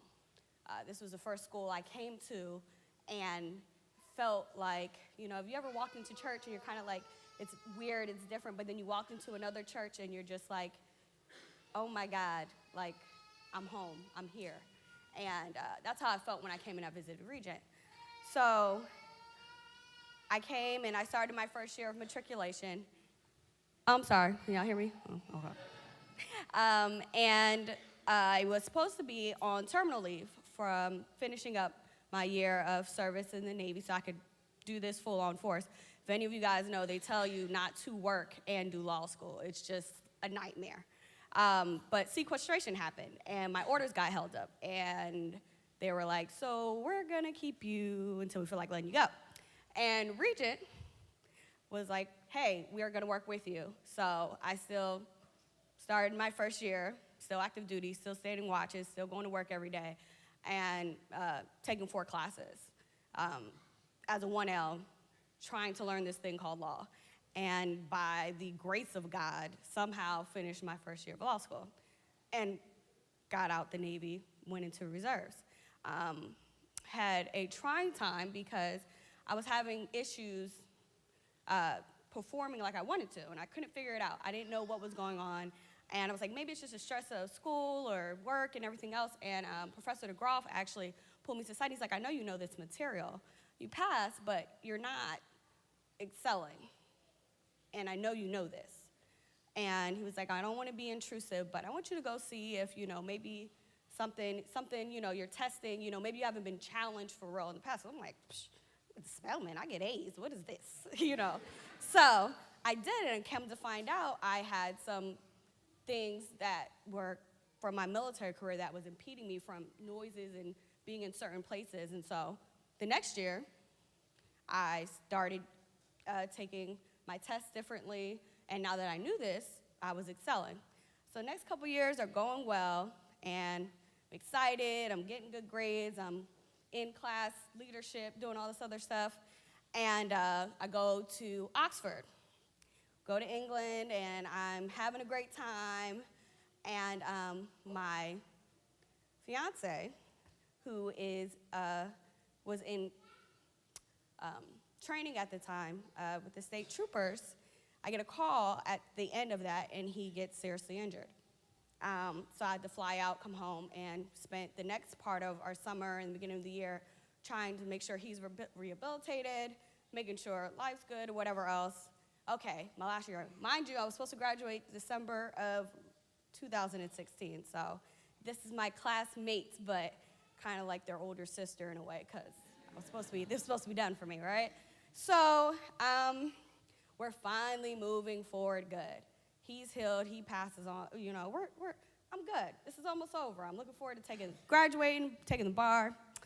And the summer of last year, May 5th, to be exact, I get a call, and they say, your name has popped up on a list, and we need you to go to the Middle East for 9 months, in 3 months, right now. And I was like, God, how much more do you want from me? And he said, I want it all. So, very begrudgingly, kicking and screaming, came to school, my dean mother, Dean Combe. I came to her office, I'm like, I don't know what else to do. Like, this is happening, they say I gotta go. What can we do? I'm supposed to be finishing, I'm supposed to be getting married, I'm supposed to be like, what are we gonna do? I'm working city attorney's office, I got a great internship, what is happening? And this school, the love and the compassion and the godliness in this school, I can't even begin to tell you how much they fill into you. And they took the time to sit down and would not rest until they figured out. I said, hey, I'm going to graduate, I'm going to finish, I don't care what I have to do. I'm tired, this isn't gonna stop it. And they figured out a plan. Independent studies, online, all kinds of madness, we figured it out. And I'm not even supposed to be standing here right now, to be honest. I got released early from my command to be able to be here.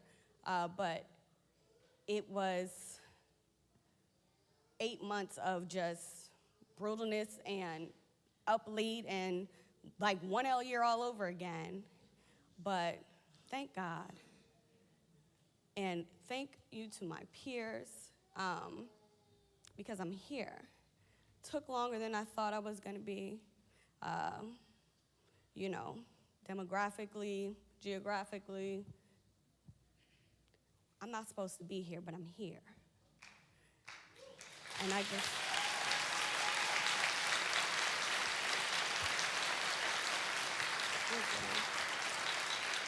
we're gonna wrap it up, because I know I got some people up here, but I just really I would be remiss, even though I wasn't gonna tell my story, someone nudged me, if I didn't say thank you. For each one of you have filled us with so much love and guidance and joy and God's grace, and you don't just say it, you mean it. And when you emailed me or you reached out to me and you said you were praying for me, I knew that was actually what was happening. And those prayers carried me through. And I want to say thank you to Balsa and Pat and all the great students and my friends and my sisters and brothers here who have been there for me. I love you guys with everything. Just thank you to my mom who's here. Thank you for believing me when I didn't know who I was or what I wanted to do or just wanted to give up, and loving me always. I'm getting ready to marry my best friend. Thank you, baby, for being my rock and wiping my tears. Thank you guys for listening.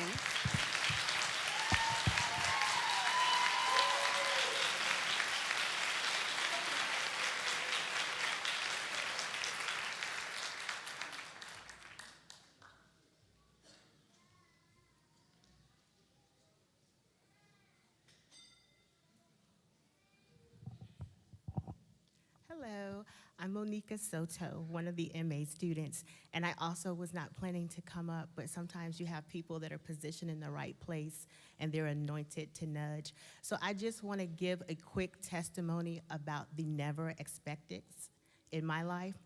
Number one, I never expected to have the opportunity to come back to school and to try to finish something that I started probably like 20 years ago. I never expected my family to be so supportive. I knew they would be supportive, but my husband completely blew my mind. I was explaining to someone how he guards our house and how he guards our children so that I could do what I need to do, and they said, it's like you have your own personal bodyguard or bouncer, and he took it to heart like he was the one in school, so he completely blew my mind. I never expected to listen to a lecture or read a textbook and have to push myself away from my desk, to lift my hands and praise God, to weep and to worship. And so I was completely blown away. Professor Combs, one of my professors, Professor Murphy, my last class, immigration, literally ripped my heart like wide open. Like every class I took, I would say, this is the best class ever. This is the best class ever. The next one cannot possibly be better. I never expected it just to continue to escalate like that. But I saw more of God and I saw more of me, because when I started school, I had put so many limitations on myself. I invested myself 100% in my family. I have 6 children, 4 biological, 2 adopted. The youngest is 7, the oldest is 27. So my job is to take care of them. And so there was no taking care of me, but my children, from the youngest one to the oldest one, were so supportive. My 10-year-old daughter, who doesn't like to go to bed, would sneak downstairs at like 12 or 1 o'clock at night and say, Mommy, are you okay? You need me to get you some more coffee? You need this, you need that. So I just was surrounded and overwhelmed with so many things that were unexpected, and God just blew my mind. He told me to trust him and to see what he would do in me and through me, and he has completely blown my mind. So I wanted to stand up and say thank you.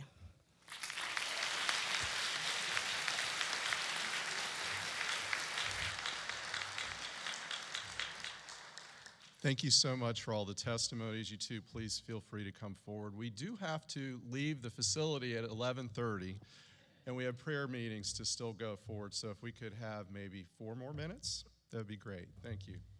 Hi, my name is Sharice Rushing. I started the Masters of Law program in September 2015, but I'm gonna make it really brief. It was very challenging. The first class was legal writing. It was challenging because it was a lot of hard work and studying, and I work a full-time job. But I really came up here to give honor to God, to allow me to even be in this program and to graduate, and also to honor Professor Murphy, because when I was in his draft and contracts class, it was very challenging. I was working a full-time job, and from his letter of recommendation, I was accepted into 4 law schools, partial and full scholarship. So I just do appreciate you for the letter of recommendation. Thank you.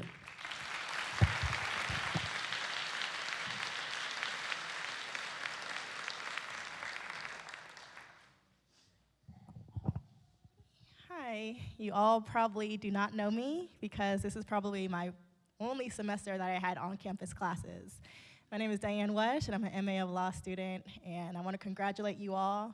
Again, I want to thank you to Regent staff and faculty. I want to start out with just opening with a statement that my human trafficking professor, Nikki, said that will stay with me for the rest of my life.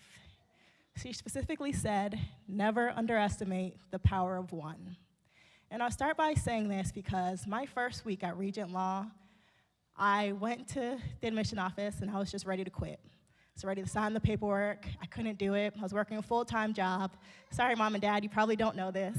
But yeah, I was ready to sign the paperwork. It was just too hard. It was too hard. I didn't want to go through it. You know, I was just done. And upon walking in, ready to sign the paperwork, I met Ian Lawrence. I'm not sure if he's in here. He probably isn't. You are here. Oh, I'm gonna start crying. I'm sorry, let me just gather my emotions.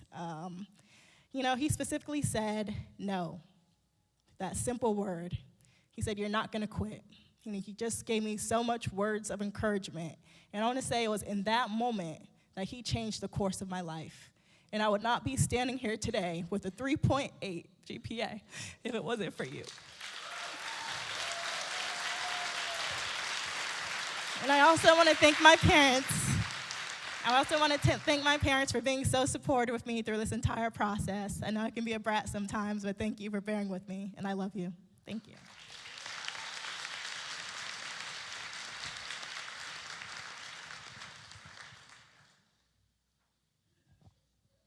My name is Rahi Jan. I'm in the LLM in Human Rights program. I probably have 1 minute, and I'll make it in 1 minute.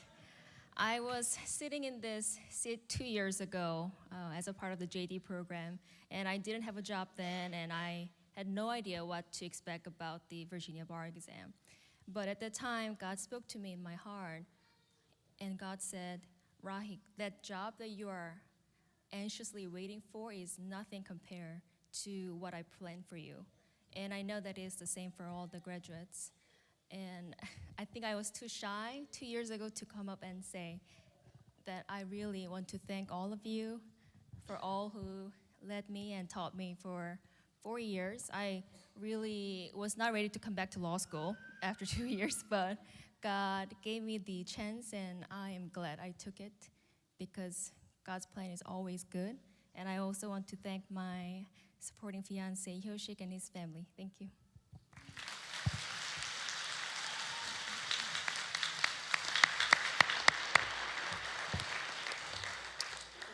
Well, thank you, graduates, for those inspiring words and for sharing from your heart. And I want to circle back to the first testimony that was shared. This is a lifelong partnership. You're part of the Regent family. So we charge you, we send you forth, and we do it with joy, but you are always part of our community, and that will remain true for life. So please stay connected. You're becoming alums. We look forward to seeing how that transition goes, and looking forward to a long-time partnership with you. We're now going to break into prayer groups, and if you look in your program, you'll see the different prayer groups and the location for each group. You can see the signs throughout the chapel. So as we sing our closing hymn, Great is Thy Faithfulness, after we finish the hymn, please, everyone go to your respective prayer groups. But before we do that, I'd like to pray for the class. Let's pray.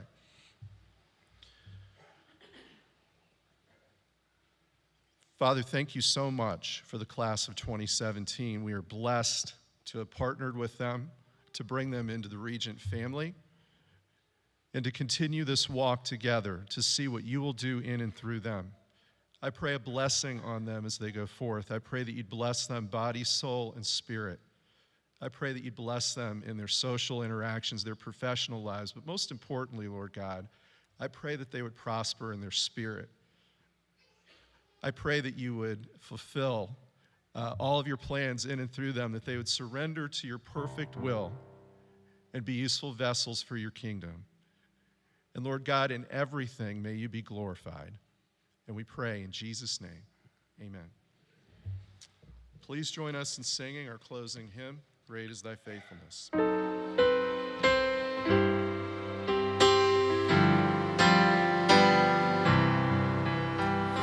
Great is thy faithfulness, O God, my Father.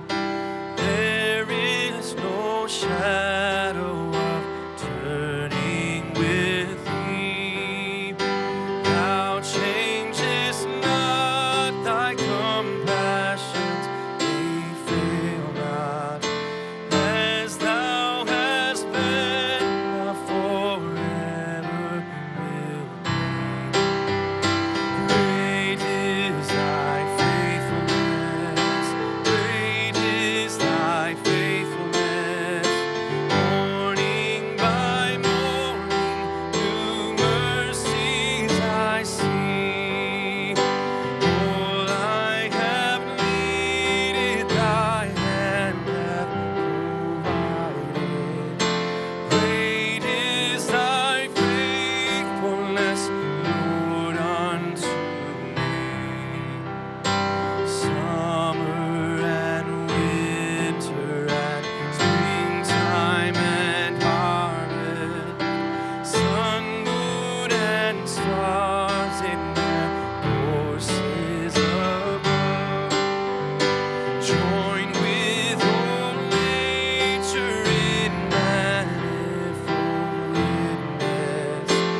Amen. Great is his faithfulness. Well, thank you for joining us. Please be dismissed to your prayer groups. God bless you.